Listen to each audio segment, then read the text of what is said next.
പണ്ടൊരിക്കൽ ഒരു ഗ്രാമത്തിൽ ഒരു അമ്മയും അച്ഛനും അവരുടെ കുഞ്ഞും താമസിച്ചിരുന്നു. ഒരു ദിവസം കുഞ്ഞിന്റെ അച്ഛൻ കാട്ടിൽ മരം മുറിക്കാൻ പോയപ്പോൾ മുറിവേറ്റ ഒരു കീരിയെ കാണുകയുണ്ടായി.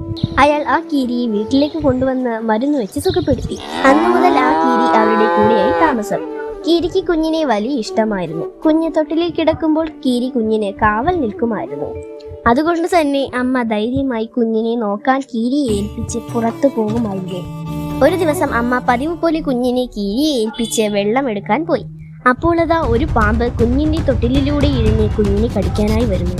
ഇത് കണ്ട കീരി ചാടി വീണ് പാമ്പിനെയും പിടിച്ച് തറയിൽ വീണു. കുറെ നേരം പാമ്പുമായി പിടിവലി കൂടി ഒടുവിൽ പാമ്പിനെ കടിച്ചു മുറിച്ച് കൊല്ലുകയും ചെയ്തു. പാമ്പിനെ കൊന്നത് അമ്മയോട് കാണിക്കാനായി കീരി വാതിൽക്കൽ വന്നു നിൽക്കുമ്പോൾ അമ്മ വെള്ളവുമായി വരുന്നുണ്ടായിരുന്നു. കീരിയുടെ വായിലെ രക്തം കണ്ട അമ്മ തന്റെ കുഞ്ഞിനെ കീരി കൊന്നുവെന്ന് തെറ്റിദ്ധരിച്ച് വെള്ളം നിറച്ച കുടം അതിന്റെ തലയിലേക്ക് ഇട്ടു. അകത്ത് കയറിയപ്പോഴാണ് അമ്മ ആ കാഴ്ച കാണുന്നത്. തൊട്ടിലിനടുത്ത് ചത്തുകിടക്കുന്ന പാമ്പിനെയും തൊട്ടിലിൽ കളിക്കുന്ന കുഞ്ഞിനെയും. തന്റെ കുഞ്ഞിനെ പാമ്പിൽ നിന്നും രക്ഷിച്ച പാവം കീരിയെ കൊന്നതിൽ ആ അമ്മ ഒരുപാട് സങ്കടപ്പെടുകയും ചെയ്തു.